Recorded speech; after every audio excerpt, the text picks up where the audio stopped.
Hai semuanya, Assalamualaikum warahmatullahi wabarakatuh.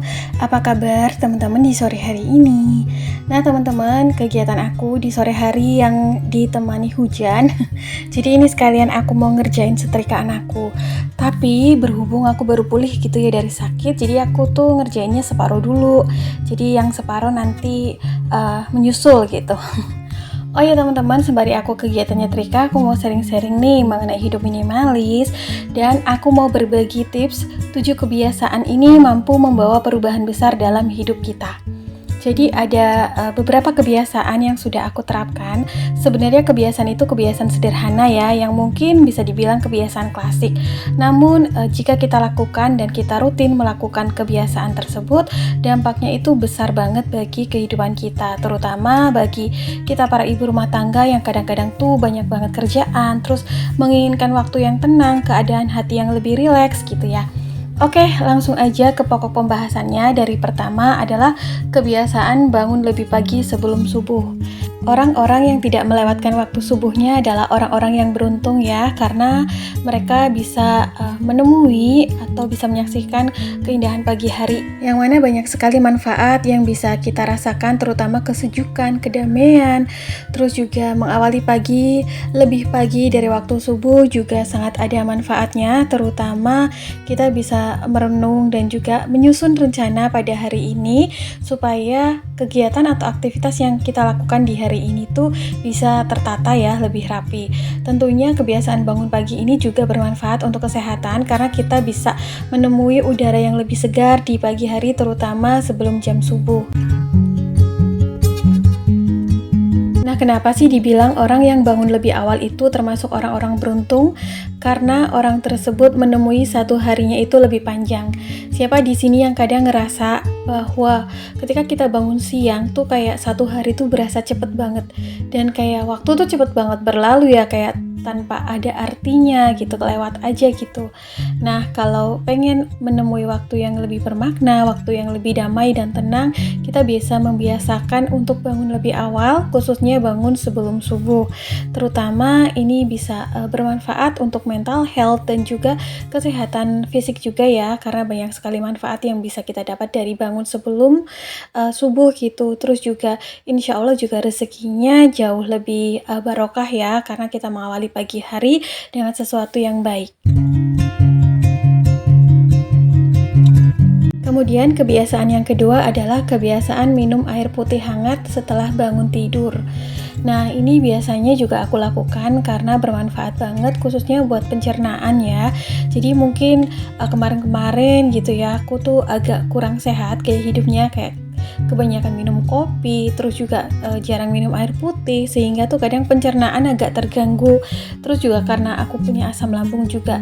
Dan setelah menerapkan kebiasaan ini, setelah bangun pagi otomatis harus bersyukur, terus minum air putih 1 gelas, air putih hangat ya, itu kayak perut itu jauh lebih lega, terus juga jauh lebih rileks rasanya, kayak lebih tenang, gak gedebak-gedebuk. Karena aku juga pernah menjadi individu yang kadang tuh bawaannya tergesa-gesa gitu ya, padahal gak ada yang lagi buru-buru. Jadi tuh kadang tuh dampaknya jadi lebih cepet panik, kayak punya serangan panik attack gitu, terus juga kayak lebih cemas gitu ya. Nah, mengawali bangun tidur dengan meminum segelas air putih hangat ini membuat aku menjadi lebih rileks, apalagi setelahnya bisa bersikir beberapa kali gitu ya. Itu juga menjadi hidup kita tuh jauh lebih tenang karena terasa pelan gitu ya. Waktu yang berlalu tuh kayak kita rasain bener-bener. Selain itu, pencernaan juga jauh lebih lancar, nutrisi kulit tuh kayak lebih lembab aja gitu ya. Pokoknya intinya kayak terbebas dari berbagai macam penyakit pencernaan, kayak misalnya biasanya kan kalau kurang minum gitu ya suka dehidrasi, terus juga saat buang air kecil gitu agak terganggu. Nah, dengan meminum air putih hangat setelah bangun tidur ini akan membuat efek kesehatan jangka panjang, meskipun sebenarnya ini kan hal yang paling sederhana.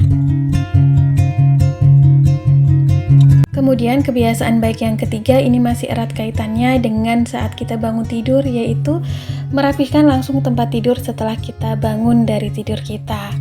Nah, apa sih dampaknya selain kerapihan dan juga kebersihan? Tentu saja ini membuat mood dan juga sugesti kita menjadi lebih nyaman dengan tempat tidur dan juga rumah tempat yang tinggal kita ya teman-teman.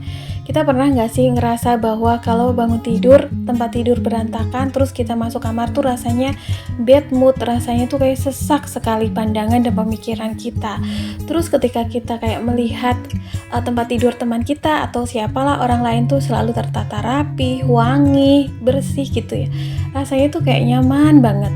Nah, khususnya untuk para ibu-ibu maupun teman-teman yang udah berumah tangga, katanya sih ini juga penting banget untuk faktor psikologi ya, membuat kayak pasangan tuh lebih betah gitu ketika tempat tidur kita itu lebih rapih. Jadi kayak nyaman banget. Di luar sana tuh banyak banget orang yang tempat tidurnya rapih tuh kayak membuat energi positif itu lebih datang gitu ya. Jadi kayak nyaman, terus secara sugesti itu jauh lebih sayang atau menimbulkan rasa sayang.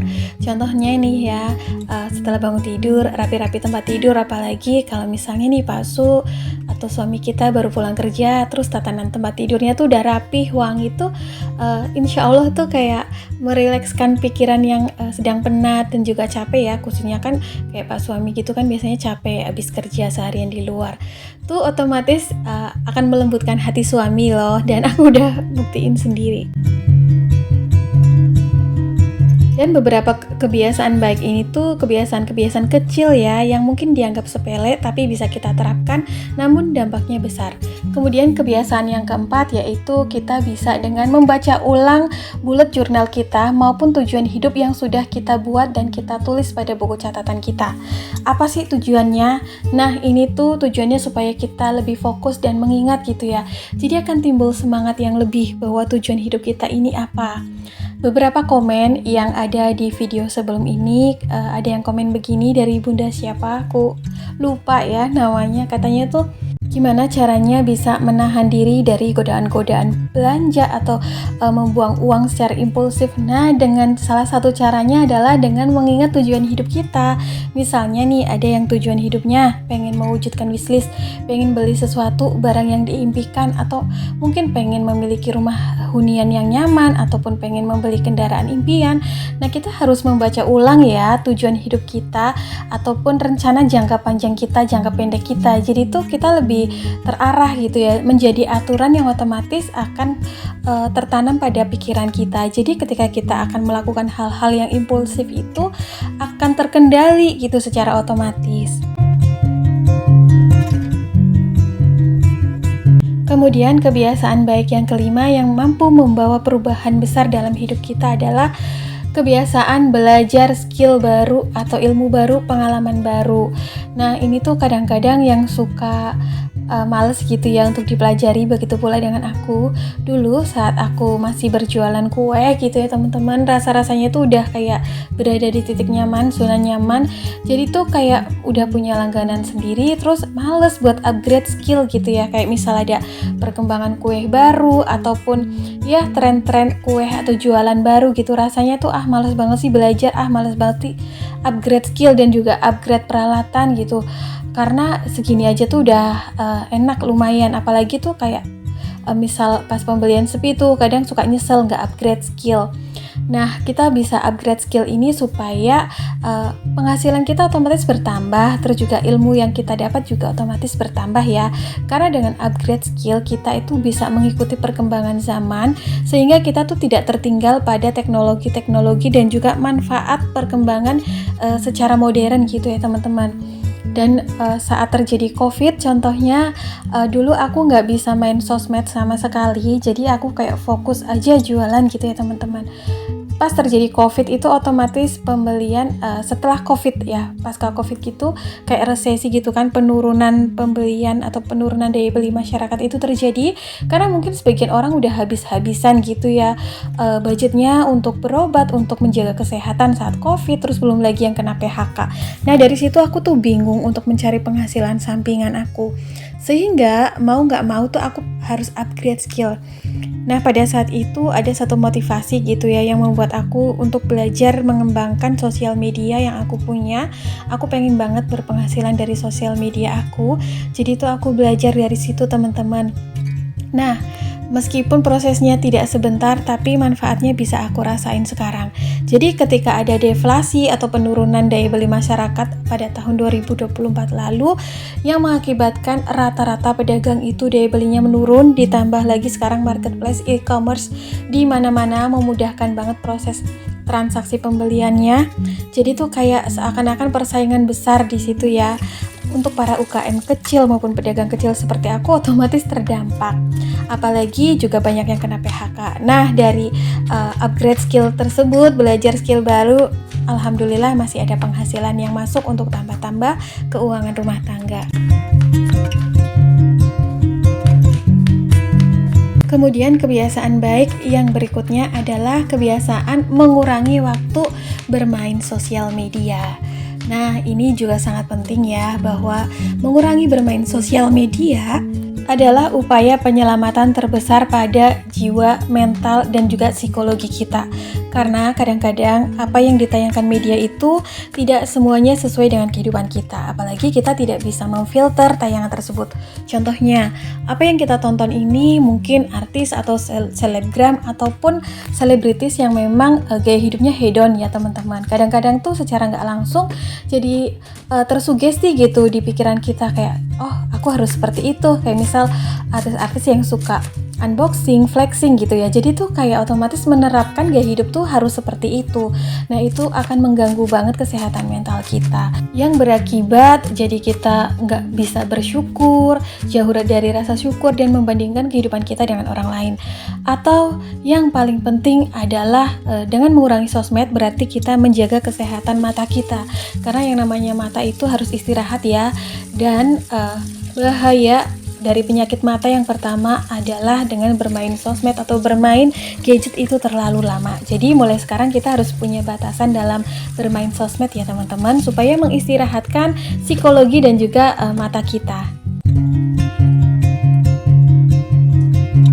Kemudian kebiasaan yang baik yang terakhir atau yang ketujuh yang mampu membawa perubahan besar dalam kehidupan kita adalah dengan membiasakan diri menulis 3 hal dari bentuk rasa syukur kita pada hari ini, atau menulis 3 hal baik atau 3 hal positif yang udah kita lakukan pada hari ini. Contohnya kayak kita nulis gitu ya di malam hari sebelum tidur. Alhamdulillah, terima kasih ya Allah, hari ini tuh dilancarkan semua urusannya, hari ini tuh dicukupkan rezekinya, hari ini tuh ada rezeki yang datang dari ini itu, hari ini tuh kesehatan terjaga, rasanya badan enak banget gitu. Atau mungkin alhamdulillah hari ini udah bisa membantu seseorang untuk bisa menyelesaikan masalahnya, atau apapun itu, pokoknya bentuk rasa syukur maupun kegiatan yang positif. Coba untuk kita biasakan tulis gitu ya di malam hari sebelum kita tidur. Insya Allah ini akan menjadi sugesti baik dan kebiasaan baik ke depannya.